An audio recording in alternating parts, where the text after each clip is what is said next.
Então, bora. Começou a gravar. Então, estamos lá na página 55. A gente vai começar um caso novo, que é o ateliê 2. Esse ateliê é o porco-espinho e ele fala um pouquinho do medo na contratransferência. Como é que é, Tati? Um docinho às vezes ajuda para as análises. Pois é. Pois eu não tenho nenhum doce. Acabei de completar só minha garrafinha de água mesmo. Mas só com a garrafa d'água hoje.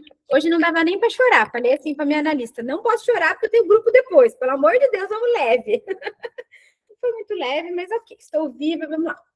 Mas vamos embora, página 55, então. O porco-espinho.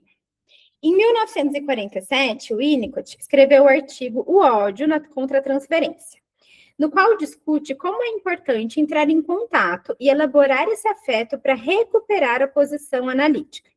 Neste ateliê, passamos por algo parecido, mas em vez do ódio, o afeto presente foi o medo. Por isso, hesitei entre dois títulos, O Medo na Contratransferência e O Porco-Espinho.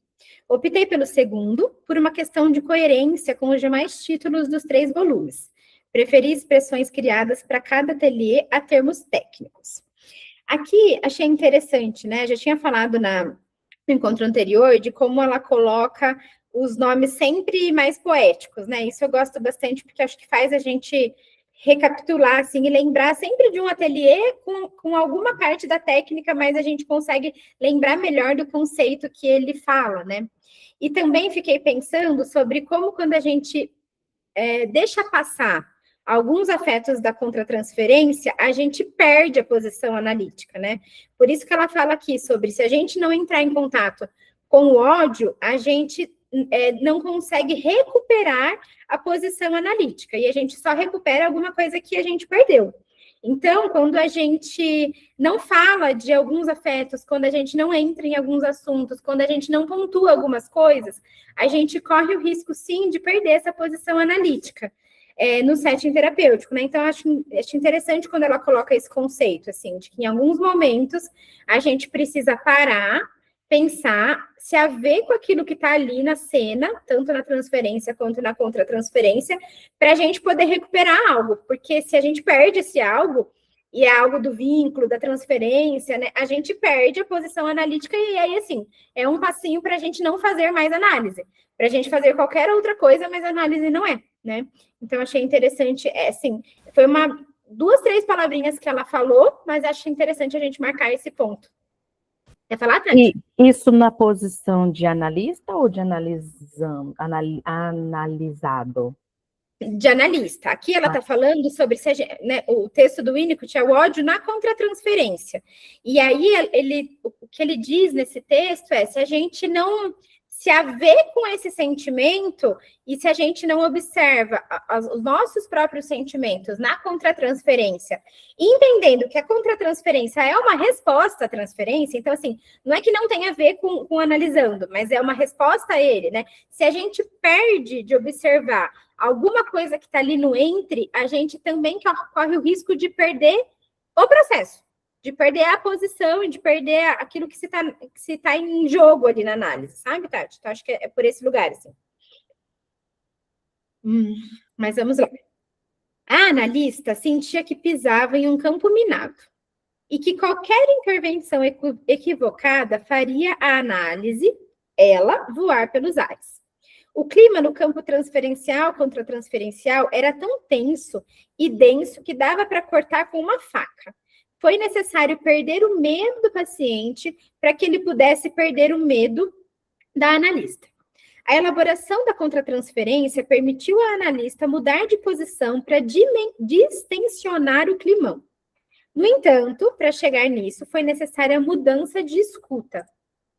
Eu não sei se vocês já tiveram, gente, mas eu já tive, assim, pacientes que causam a gente um certo medo mesmo, assim, uma certa sensação ou de medo, de, meu Deus do céu, essa pessoa é muito brava, esse paciente é muito bravo, qualquer coisa que eu vou falar, ele pode rebater, ou pode brigar comigo, essa sensação de pisar em ovos, assim. Ou quando a gente não sabe muito bem por qual caminho a análise está indo, a gente pergunta uma coisa, parece que não pega. Aí a gente pergunta outra coisa, parece que não pega. A gente tenta por um caminho, o paciente não vai. A gente tenta por outro caminho, o paciente não vai, né? Paciente advogado, isso é interessante. Tem algumas profissões, né? Advogado, engenheiro, essas profissões muito matemáticas, assim, muito racionais, eu sinto dificuldade, assim, também. E outras posições até mais sociais, assim, sabe? Assim, por exemplo, né, socialmente, o que a gente pensa na sociedade, médico e advogado, né? Tá? De repente, um médico que a gente tenta falar sobre sentimento, ele reverte para o diagnóstico. Tenta falar sobre sentimento, ele reverte para o diagnóstico. Então, tem alguns lugares, assim, muito marcados que geram esse medo no analista, né? Outro ponto também é quando a gente tem pacientes de uma condição social, financeira muito superior que a nossa. Isso é muito comum também, dar essa sensação de medo. Sempre aqueles pacientes que falam assim, eu fui lá e comprei, mandei tirar, mandei colocar, se eu não gosto, eu compro mesmo. Quase como se a gente vira um produto daquilo, né? Tipo, nossa, se ele não gostar de mim, então, será que ele vai me jogar para escanteio? Então, será que eu estou fazendo um bom trabalho? Será que meu trabalho está à altura? Será que eu estou cobrando um pouco ou muito para esse cara que é ricaço? Assim, se chega uma pessoa e fala assim, porque eu fui para a Europa, semana passada eu estava na Europa, na outra semana eu estava em Dubai, aí eu comprei um iPhone 25 e não sei o que lá, aí só um minutinho, porque eu sou muito ocupado, sabe? Esses pacientes, você fala, cara, por que a pessoa está aqui então? Não estou entendendo, né? Então, assim, isso gera essa sensação de pisar no ovo, de um pouco de medo, e acho que daí é interessante a gente pensar que isso tem a ver com a nossa própria impotência, né? O nosso próprio sentimento de insuficiência, a nossa própria insegurança, o nosso próprio falo ali colocado em xeque, né? Assim, e fere esse lugar do suposto saber, que tanto os analistas, os analisandos nos colocam, quanto às vezes a gente se coloca, né? Porque a relação da cena analítica, embora a gente fale que é uma cena que os dois pontos são importantes, em algum lugar, tanto na fantasia do paciente, às vezes até na nossa, a gente precisa sustentar esse lugar de superioridade para conseguir ajudar o paciente de alguma forma. Muitas vezes essa superioridade é só de eu sei sobre emoções e você não sabe sobre emoções, como se também a gente soubesse alguma coisa de emoção do outro, né? O outro é que sabe, a gente não sabe nada. Mas a gente acha que sabe alguma coisa. A gente acha que consegue escutar uma história. E toda história é nova, toda história é única, né? Mas eu acho que esse lugar do suposto saber, quando é colocado em xeque, porque eu sei mais que você, ou porque eu ganho mais que você, ou porque eu sou mais potente, mais poderoso que você, leva a gente para essa situação de medo. E acho que talvez é isso aqui que a gente vai precisar entender, né? Do que esse paciente... no que esse paciente causa medo, ou essa sensação de angústia ao analista, né? Mas isso que ela fala é importante, né? É importante perder o medo do paciente para que ele pudesse perder o medo do analista. Então, se a gente fica nessa sensação de medo, de o que tem aqui, essa tensão, tanto o paciente não se abre, porque vai continuar achando que, talvez não é um campo legal para falar, não me sinto totalmente vinculado, ainda não sei se eu posso confiar nessa pessoa, tanto quanto o analista não consegue fazer o trabalho dele, porque tá com tanto medo que aí não consegue pensar. O que tem nesse buraquinho aqui? Vamos falar desse buraquinho aqui. Não consegue, nem consegue pensar no buraco. Nem consegue falar. Você sabe que tem um ponto ali para falar, mas nem consegue falar, porque causa tanto medo, fica um clima de tanta tensão no ar que não se fala, né? Mas acho que é desse lugar, assim. Queria que vocês pensassem nos casos de vocês, esses casos onde vocês se viam muito insegura. Tem pacientes que nos despertam isso, e tem outros que, chega, a gente quase tira o sapato, né? Fala, tá tudo bem, tô tranquilo, né? E tem outros que a gente fica mais...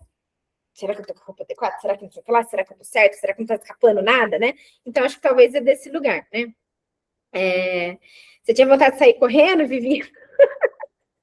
Eu também já tive, assim, mas eu tenho vontade de sair correndo e às vezes um sono muito absurdo, assim, em alguns pacientes. Não sei se vocês sentem, assim.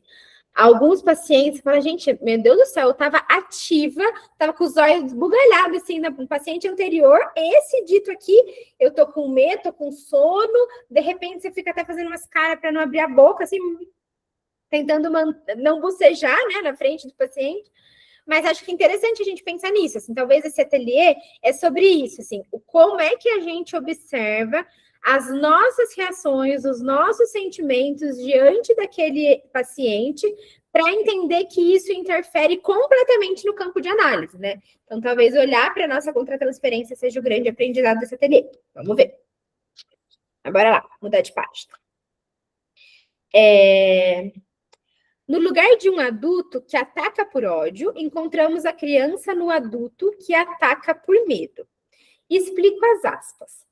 Para se proteger do perigo, Léo criou uma carapaça como um porco-espinho. Não é que os espinhos não machucassem a analista caso chegasse perto. Machucavam. Só que não era uma tentativa de ataque por parte do Léo. Era a sua defesa. Ninguém chegava perto dele, mas ele também estava condenado a não chegar perto de ninguém. Então, aqui ela fala sobre o quanto esse medo que a analista sentia era um medo que, a princípio, era tido como um ataque, mas, na verdade, era uma proteção de Léo, né? O porco-espinho, ele não é um animal feroz, ele não é sei lá, uma onça, um lobo que ataca. O porco-espinho, ele só machuca para se defender. Ele tá lá com os espinhos tudo oriçado para dizer, ninguém chega perto de mim, porque eu sou tão pequeno, eu sou tão vulnerável, eu tenho tanto medo que eu não consigo lidar com ninguém chegando perto de mim. Então, eu vou colocar aqui esse escudo, essa barreira. Mas, né, entendendo que isso também faz ele sofrer, porque ninguém chega perto dele, mas ele também talvez se sente muito sozinho. Vamos tentar entender, né, quem é isso. Então, já descobrimos que o nosso paciente se chama Léo. Agora, vamos falar do Léo, né? Primeiro encontro. Alguns elementos da história já são suficientes para começarmos nossa conversa. Léo sofreu uma decepção amorosa e não para de pensar em Lina, a moça com quem ele se relacionava. Eles se viam sempre e se davam bem. Ele planejava pedi-la em namoro quando ela voltasse de uma viagem. Porém, nesse meio tempo, soube que ela estava com outro. Ficou revoltado, com ódio. Ela é mau caráter, me enganou. Por outro lado, a contragosto, admite que também sente carinho e que ainda gosta dela. 3 anos se passaram e ela segue como personagem principal em todas as sessões. E aí, aqui a gente pode pensar, né, sobre, nossa, 3 anos depois para essa pessoa chegar na análise, para falar que está elaborando um luto de um término de uma relação que, obviamente, no psiquismo dele não terminou, né?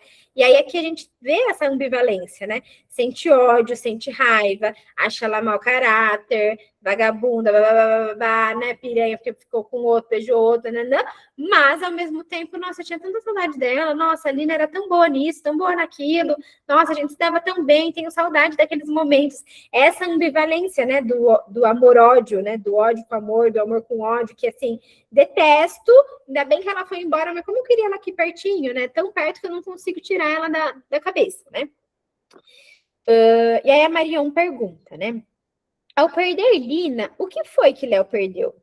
O que ela representa na sua economia psíquica? A resposta é fundamental para entendermos por que esse luto é impossível. Lembra que aqui ela está se referindo sobre quando a gente perde um amor, é sempre a perda de um objeto que dava algo que contemplava lá nosso furinho narcísico, né? Toda vez que alguém sofre de amor, que alguém chega no consultório falando, eu não consigo elaborar o meu relacionamento XX, eu não consigo esquecer fulano. Para além da gente tentar elaborar com o paciente por que não consegue esquecer o fulano, a gente precisa entender qual foi o objeto que se perdeu nessa relação, né? Então, como é que depois do término da relação com fulano, essa pessoa se haveu com alguma falta que não era necessariamente o fulano que dava, mas a ilusão de que o fulano completava. Então, acho que é isso que a Marion tenta perguntar, né? O que foi que Léo perdeu quando perdeu a Lina? E aí eles respondem, né?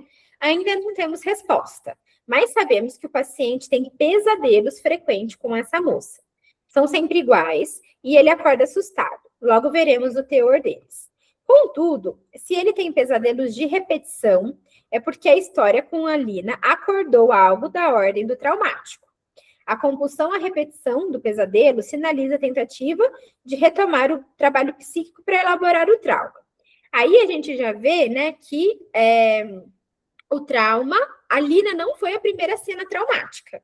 A Lina foi a representação dessa primeira cena traumática. Então, assim, se ele não consegue parar de pensar em Lina, se a Lina se repete em todas as sessões, é porque a Lina encostou num trauma que provavelmente ele já sentia, que é o trauma da criança no Léo, que é o trauma daquilo que a gente vai ver de por que ele sofre, ou com qual figura isso tem relação.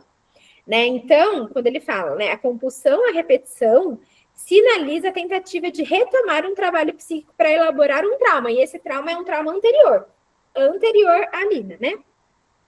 Isso seria a queixa latente? Sim, acho que é isso mesmo, né, Tati? A queixa manifesta, a queixa que o paciente traz preciso elaborar o final de uma relação que eu não consegui elaborar. Isso é aquilo que verbalmente o paciente traz. Quando a gente começa a escutar a história dele, a gente vai vendo que, na verdade, a queixa inconsciente, né, a queixa latente, é que ele tem algo da ordem do traumático que acordou e que ele não conseguiu superar, que se reativou através da compulsão à repetição nessa relação com a Lina. E aí, nossa, abre um caminho, assim, pra gente pensar, né? E olha que interessante, se a gente fica nessa queixa manifesta, mas por quê? Mas precisa superar. Mas vamos viver outros amores. Mas esquece, deixa pra lá. Próximo passo, já voltou pro Tinder? Se a gente fica nesse lugarzinho, né, de só olhar a Lina e ele, o Léo e a Lina, a gente não faz análise. Aí a gente faz psicoterapia, a gente faz acolhimento, a gente faz qualquer outras coisas, e tá tudo bem também. Se aquilo que o paciente consegue suportar é isso, e se aquilo que às vezes a gente consegue oferecer também naquele momento para aquele paciente é isso. Não tô falando que isso não é, que não vai causar ganho, ou não vai também dar um alívio ao paciente. Dá, mas isso não é da ordem da análise.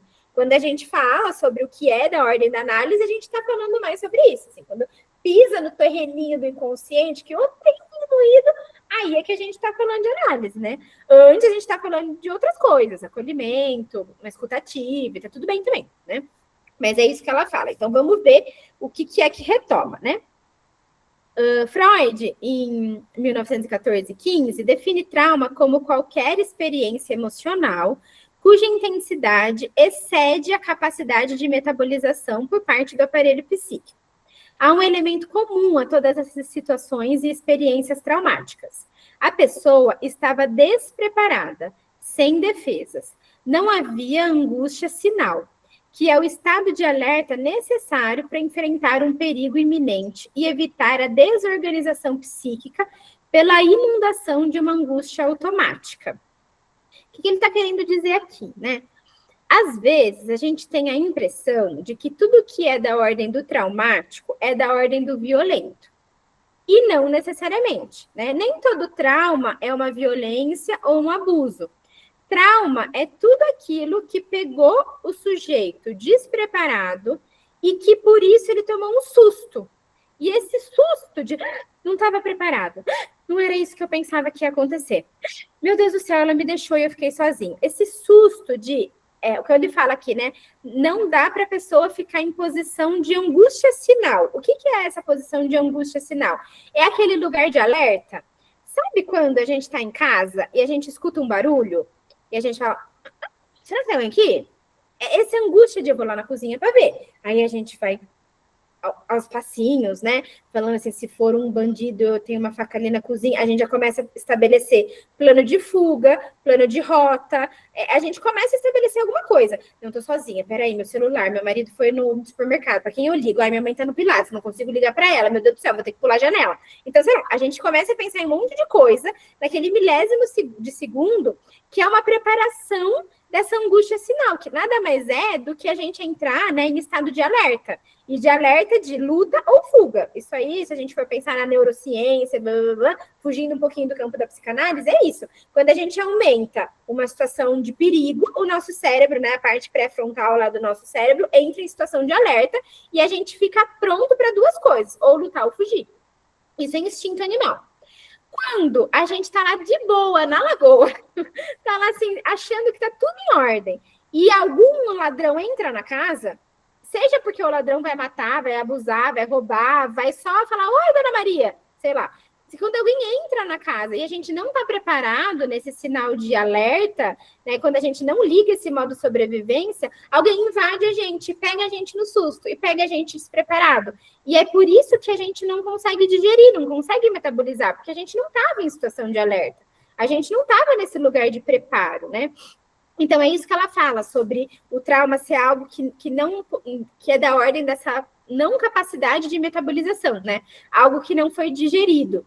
É quase como. Acho legal a gente pensar nesse algo que não é digerido, porque vamos pensar, quando a gente come uma coisa, a coisa não cai bem. A gente não fica lembrando dessa coisa? Ah, a gente come, sei lá, um negócio com molho. Aí a gente vai trabalhar. No meio da tarde, 4:30 da tarde, aquele molho ainda tá voltando e a gente sente aquele gosto. Então, nossa, que coisa ruim. Nós comemos igual lá 1 hora da tarde, são 4 horas da tarde, o negócio tá voltando. E por que que volta? Olha como essa volta, se a gente for pensar, né, nas situações assim mais orgânicas, como explica muitas coisas, pimentão. É verdade. Pimentão não dá, né? Quando a gente olha para essas coisas orgânicas, mas faz a relação com o emocional, para mim me faz muito sentido, assim, para a gente entender nossos processos psíquicos, né? Porque quando a gente volta, olha quando essa comida volta, esse gosto ruim na boca volta, é a compulsão, a repetição que faz a gente reviver aquilo, e aí isso não está digerido. Não está digerido, por isso que é da ordem desse traumático. A gente não conseguiu digerir e simplesmente esquecer, e aquilo que a gente comeu vai embora para algum outro lugar, né? Não, ele volta, ele se lembra, ele fica lembrando. E a cada nova coisa que a gente for comer, a gente lembra. Ou quando, por exemplo, né, uma coisa dessa ordem do traumático também para a gente fazer relação com esse orgânico sabe quando vocês têm um piriri, alguma coisa assim, depois que comeu tal coisa? Tipo, sei lá, fui naquele restaurante X, pedi um macarrão com gorgonzola e depois eu tive um piriri. Você já se recuperou, já ficou tudo bem, mas você nunca mais pede macarrão com gorgonzola e seja lá onde você tá, porque você lembra daquilo. E toda vez, sei lá, se você tiver num casamento e o único menu for macarrão com gorgonzola, você vai falar, não sei se é bom comer. Não sei se é bom, não sei. Já tive uma situação que não foi muito bem digerida, né? E é isso mesmo, né, Vivi? Na verdade, não é que não recalca. Se faz um esforço muito grande para recalcar. Fica tentando recalcar, mas esse recalque escapa. E aí, por isso que o recalque escapa que volta, né? Não é que tudo aquilo que a gente repete é que a gente não recalcou. É porque a gente fez um esforço muito grande para recalcar que não foi possível e ele volta e escapa. E aí volta nesse lugar do retorno do recalque, né? Volta como esse retorno. E aí a gente tenta, mas não digere, volta e aí a gente sente. Acho que é dessa organização, né? Porque aquilo que a gente só não recalca, ela ainda está ali, ela ainda está na ordem da consciência, ainda está um fato que a gente precisa elaborar, ainda está algo que a gente sabe que é difícil. Mas quando é traumático, é tão difícil que a gente faz um esforço muito grande para recalcar. E porque é difícil, aí volta nesse lugar do retorno do recalque, e aí essa compulsão, a repetição desse algo que escapa. E é isso mesmo, como se escapa, e por isso que escapa nesse lugar de pesadelo, veja. É tão ruim, eu fiz tanto esforço para apagar, para não lembrar, para tentar digerir, mas eu não consegui, e aí eu ainda sinto aquilo, e quando volta, me assusta de novo, eu lembro de novo, eu tenho pesadelo de novo, porque eu revivo toda aquela situação de novo, né? E acho que é interessante pensar nisso, né? Porque quando a gente fala assim, tem muitos terapeutas que falam assim, eu sou terapeuta do trauma, não sei o que lá, o método XYZ, não sei o que lá das plantas para tratar trauma. Eu acho que a gente precisa ter um contexto maior, assim, mais amplo do que é trauma. Porque senão a gente também tende sempre a pensar que trauma é algum abuso na infância, que trauma é uma violência sexual que se sofreu, que trauma é o pesadelo lá do incesto voltando. Pode ser, mas tem outras coisas mais da ordem do comum que também podem ser traumáticas, tal qual a gente está deitada na cama e um ladrão entrar pela janela, por exemplo. Ou qualquer outra coisa mais cordial, assim, né? Lembrei da espiga de milho. Que espiga de milho, Vivi? Abre o microfone aí para falar. O que você lembrou? Não pode abrir, será? Vou continuar, depois você... Eu acho que foi nos primeiros ateliês que você estava explicando sobre a farinha e... Sim. Lembrei, mas não lembrei do exemplo completo, né? Que quando ela fala sobre a gente ir metabolizando tudo, que da farinha faz o pão, do pão, né? Desde a espiga até o negócio. Tá. Lembrei. Mas não lembrei completamente. Mas tá quase. Acho que é isso mesmo, Vivi. Desse lugar da gente ir aos pouquinhos, né?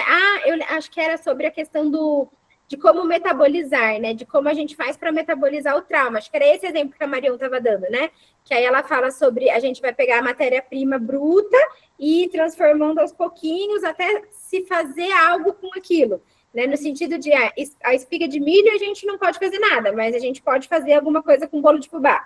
Né? Então, acho que era sobre isso, assim. Acho que era isso, né? Acho que lembrei. Agora veio. Estava lá no pré-consciente, foi difícil de resgatar. Mas é isso. Mas vamos voltar lá, né?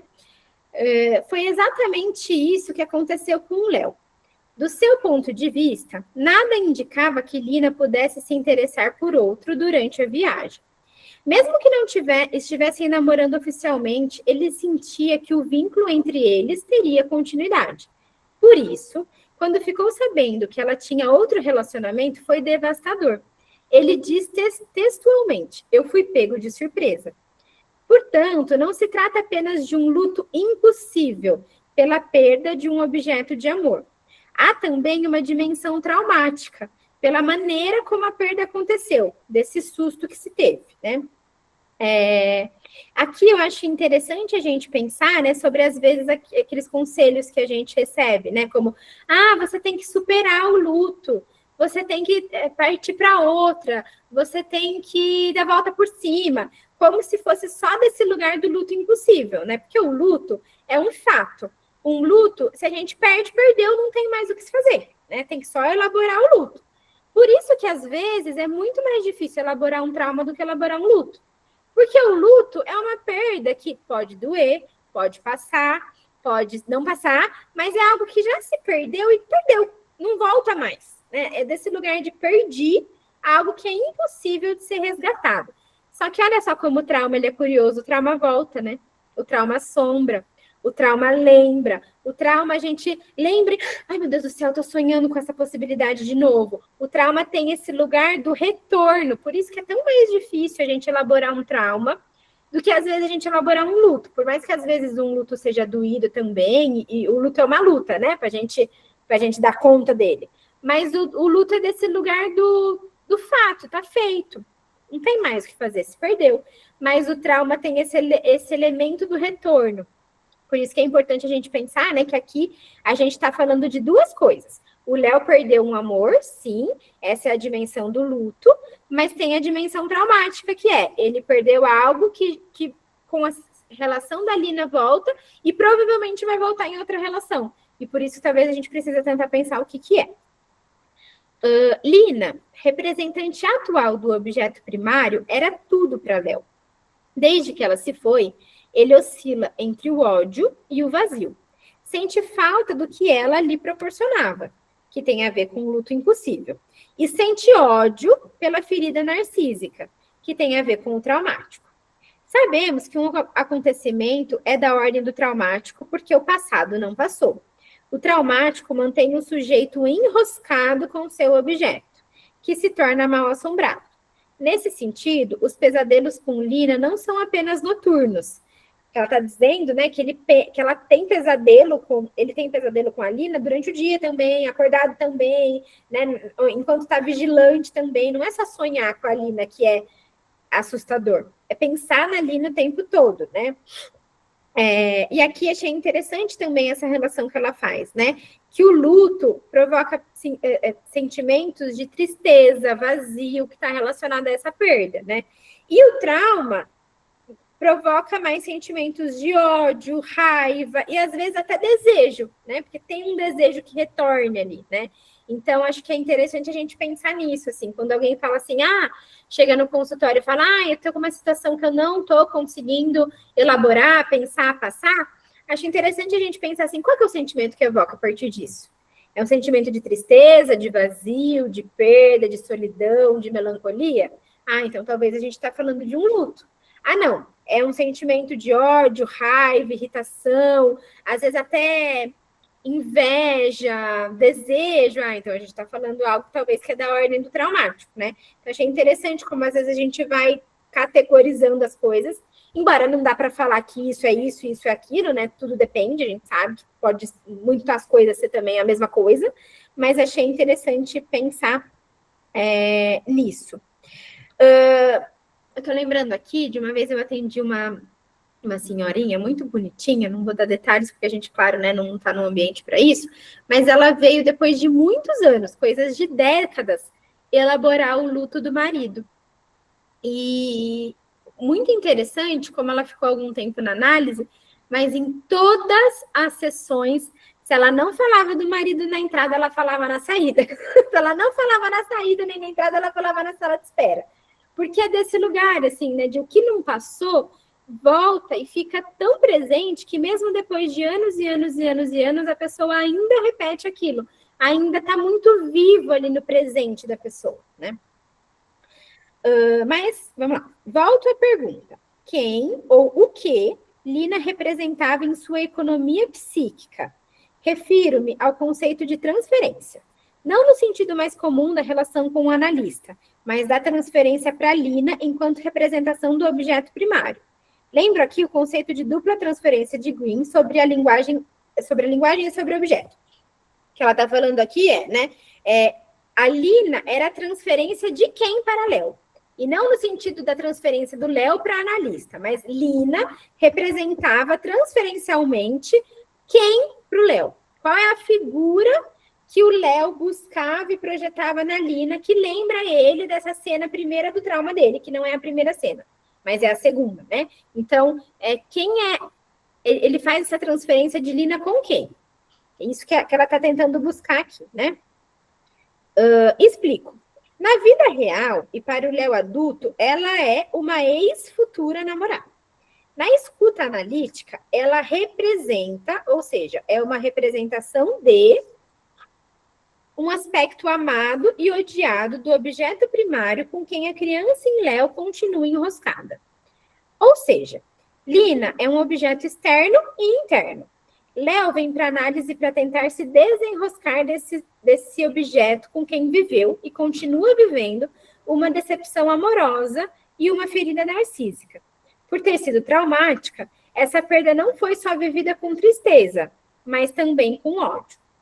Então, o que ele fala sobre Lina ser um objeto externo e interno é aquele lugar do objeto criado e achado que a Marion fala, né?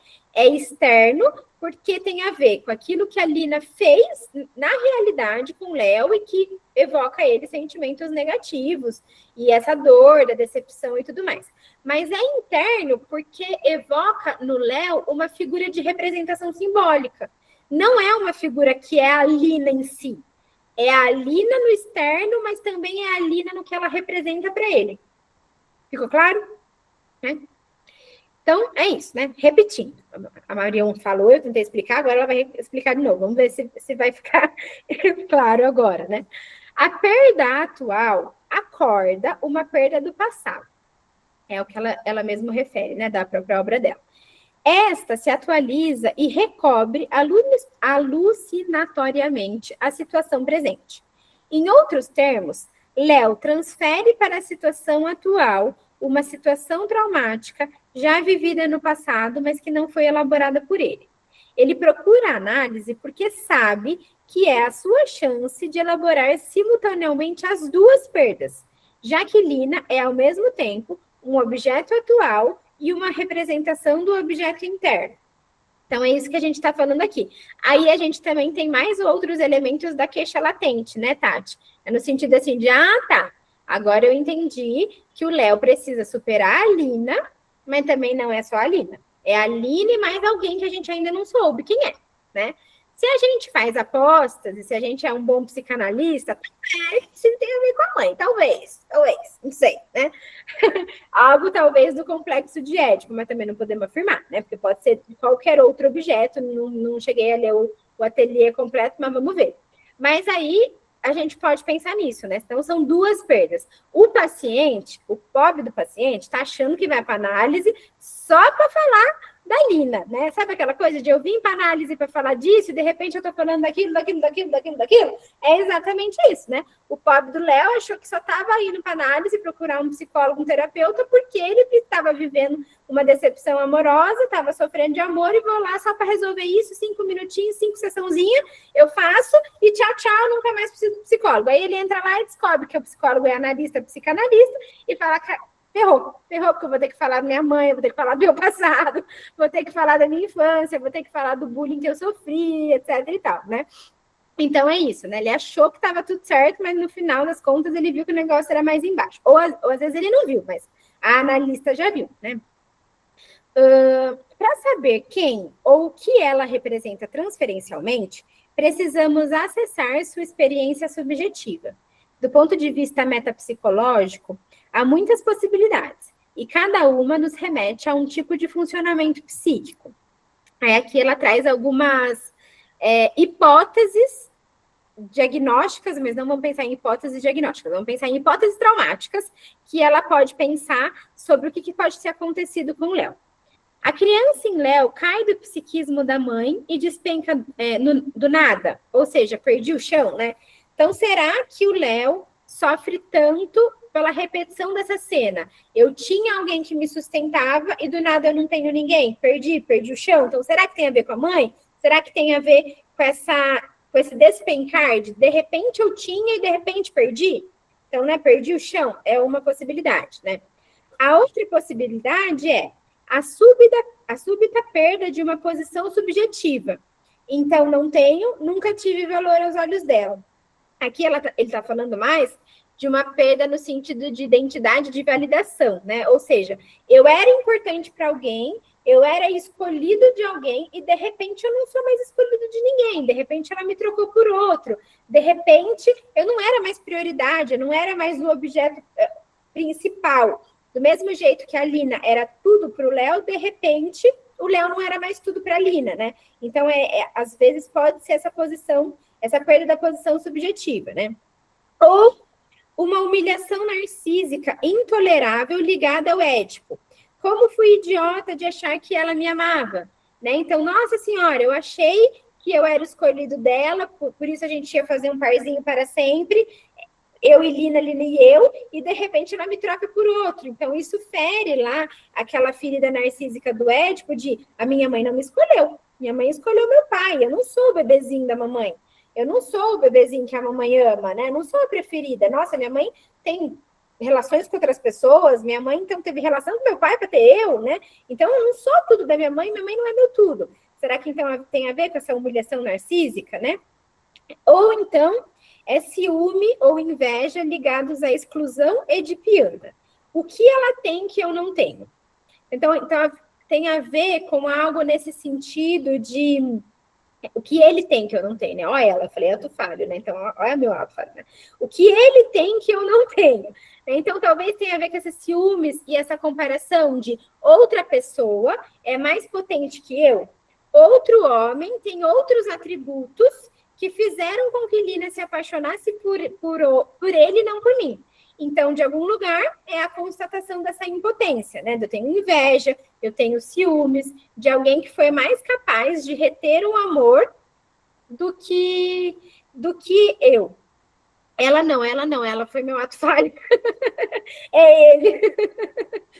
É ele no sentido do outra pessoa que ganhou o coração de Lina, né? Ela foi, não sei quem é ela para mim, tá? Acabei de sair da análise, não me faz pergunta difícil. Não faz pergunta difícil não, essas horas da sexta-feira. Não vou falar quem é ela, não. A perda do objeto da dependência absoluta, então, será que tem a ver com, e agora? Como vou dar conta da minha vida, né? Então, pode ser que ele pensasse assim, já que a Lina era meu tudo, e agora eu não tenho nada, eu não tenho mais motor, eu não tenho mais gasolina para viver, né? Então, eu perdi tudo, eu perdi essa completude do objeto de amor que agora eu tenho que lidar com esse grande vazio, com essa grande impossibilidade. Ou será que tem a ver com a perda de uma relação fusional? sem ela eu não sou nada. Perdi um pedaço de mim, minha vida não tem sentido. Quase como aquela coisa, né? De se eu perdi um amor, eu perdi minha vida. Se eu perdi um amor, eu não tenho mais sentido para viver, né? Então, será que era alguma coisa disso, né? De uma fusão com um objeto tão grande que quando o objeto vai embora, eu também não sou mais nada. Isso a gente vê muito no consultório, né? Algumas pessoas falando assim, depois dessa relação, não tem mais nada sentido, eu já nada mais tenho brilho, eu não sou mais ninguém, não sinto prazer em nada, não sei um hobby. Ou quando, por exemplo, depois de uma grande relação, a pessoa fala, não sei quem eu sou. Parece que eu era tudo para ele, parece que eu era tudo para ela. Eu não sei mais quem eu sou, o que eu gosto, qual é o meu hobby. Quase nesse lugar dessa identidade, né? Se ele era parte de mim, se ela era parte de mim, então eu perdi e agora não tenho mais nada, né? Dá para perceber que, do ponto de vista subjetivo, são perdas totalmente diferentes. Precisamos saber como o Léo viveu essa perda para que nossas intervenções toquem emocionalmente quem está ali de fato. Aqui, gente, acho que vale a pena a gente parar um pouquinho, porque eu fiquei pensando nisso, né? O objeto pode representar uma série de possibilidades e funções transferenciais. E a gente precisa estar atento para tentar pensar exatamente isso, né? O que essa perda representa no psiquismo do paciente? Porque se a gente faz algo só desse lugar do comum, perdeu o amor, tá sofrendo porque perdeu o amor. Tá, mas é importante que a gente pense assim, que amor é esse? Que perda é essa? E qual é o sentido nessa relação do psiquismo do paciente? Né? O objetivo do analista é descobrir qual é dessas hipóteses. E aqui, né, de uma possibilidade, a gente está no primeiro encontro, a gente está falando só de uma queixa inicial ali, de uma queixa latente, né? A Marion pensou em 1, 2, 3, 4, 5, 6. Então, alguém que sofre de amor pode sofrer porque perdeu um objeto simbólico relacionado ao seu objeto primário, lá, a mãe, pode sofrer porque perdeu sua posição subjetiva, pode sofrer porque teve uma humilhação narcísica, pode sofrer porque tem alguma coisa relacionada ao ciúme, pode sofrer por uma questão relacionada ao ético, pode sofrer pela perda de um objeto que tem a ver com a identidade, pode sofrer por uma relação fusional que também tem a ver com a identidade. Então, assim, olha só, de uma coisa simples, que é o paciente chegou sofrendo por amor. Mais simples, né? Olha tudo que pode ser. Sei lá se a gente conseguiria na clínica pensar em todas essas possibilidades, né? Eu acho que não. Eu pensaria, acho que em 1 ou 2, 3 no máximo. Mas tudo isso, essa lista infinita, né? Olha só como é muito amplo a gente pensar que cada história é uma história, que cada dor é uma dor, que cada perda é uma perda e que não dá para a gente fazer Ctrl+C e Ctrl+V de intervenção, de tabelinha, porque se o paciente fez isso, você faz isso. Se o paciente falou aquilo, você faz aquilo. Se o paciente... Não dá. Só, não dá para saber. Olha quantas possibilidades tem, né? Então, acho bem interessante. E quando ela fala aqui sobre precisamos saber como o Léo viveu essa perda, para que as nossas intervenções toquem emocionalmente quem está ali de fato, ela dá para a gente, embora a gente não tenha a resposta pronta e nem formulazinha certa, ela dá um outro esqueminha para a gente, Tati, para a gente anotar, né? Então, assim, o que fazer quando alguém chega com alguma queixa? Primeiro, identificar o objeto. Quem é o objeto, né? Quem é o objeto perdido? 2, reconhecer o trauma. Então, a gente tem que entender qual que é o trauma que está envolvido ali naquela situação. 3, associar a função transferencial que está relacionada com esse trauma. E 4, elaborar uma intervenção com o objetivo, né, de elaborar esse trauma através da relação função e objeto. Se a gente pensa nisso, olha só, a gente tem um outro esqueminha para o manejo clínico. Então, a Marion aqui está dizendo, né? O que eu acho mais difícil na psicanálise é que, no final de toda essa subjetividade toda que a gente fala, ninguém faz um resumo, né? Um resumo para a gente falar, então o que a gente faz, né? E aqui, se a gente elabora, destrincha bem, a gente tem um manejo clínico mais racional para a gente seguir, né? Então, quer dizer que não é tão difícil assim. Quer dizer que não é tão subjetivo assim. A gente vai seguir alguns passinhos. A gente vai identificar qual é o objeto daquele paciente, qual é o objeto de amor, quem que o paciente está representando, a gente vai conseguir reconhecer o trauma do paciente, tentando entender se é algo relacionado ao elemento só traumático, se é relacionado a um possível luto. A gente vai tentar entender qual que é a associação dessa função transferencial. Essa perda do amor desse objeto primário tem a ver com qual representação simbólica do paciente, né? Com qual história pregressa. E aí a gente vai propor alguma intervenção, que nada mais é do que uma aposta, da gente tentar falar algo para ver se é naquele lugar. Né? Então, assim, suponhamos que a gente tenha a aposta que é relacionada com a perda com relação ao Édipo, por exemplo, né? Tem a ver com a humilhação narcísica lá do Édipo. Tá bom, então a gente vai propor alguma intervenção, alguma fala, que é uma aposta de confirmação dessa suposição que a gente tem. Então, a gente vai ter que pensar em alguma fala, algum comentário, alguma coisa que vai ligar ao Léo para a gente tentar pensar se é aquilo ou não.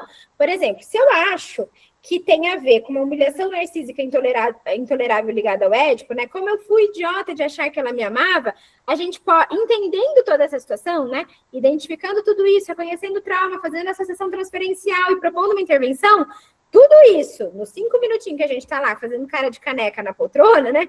A gente pode devolver alguma coisa assim, por exemplo, para o paciente, né? Nossa, me parece que você achava que a Lina te amava completamente. Foi um grande susto para você perceber que não. É uma frase, algo que a gente pode propor uma intervenção.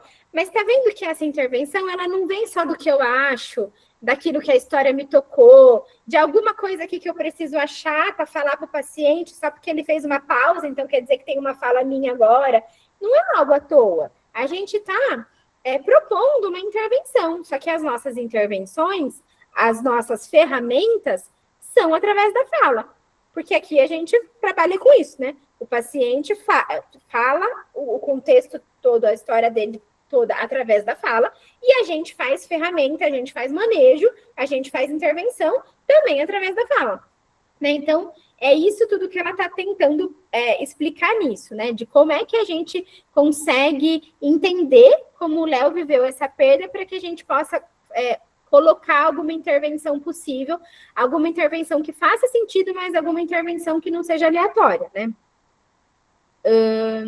É isso mesmo, né, Tati? Não tem manual justamente porque o que é de um não se aplica no outro. Exatamente. Não dá para a gente pensar que é só uma coisa possível. Então, sabe aquela coisa de alguns psicólogos e até psicanalistas que falam assim, jornada para superar o amor, não sei lá das quantas, desafio de desapego, não sei lá das quantas, clique no link, compre o curso aqui do não sei o que lá para você conseguir elaborar um trauma do passado. Gente, como é que elabora trauma num curso que é resposta pronta? Não dá?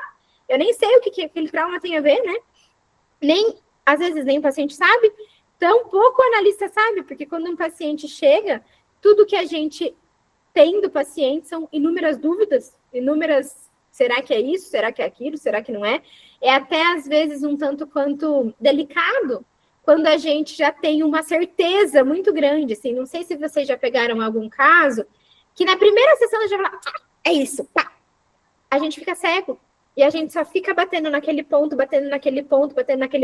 por quê? A gente não se permitiu ter a etapa de investigação. A gente não se permitiu ter dúvida. Às vezes, quando o caso é muito claro, a gente só fica batendo numa tecla. E aí a gente fala para o paciente, mas é porque isso. E o paciente fala para você, não é isso. Né? Se a gente não consegue ficar ouvindo todas as historinhas e tentar pensar, tentar se colocar em dúvida nessa investigação mesmo, né? De o que é isso para esse paciente? Deixa eu tentar pensar em várias possibilidades, não em uma só.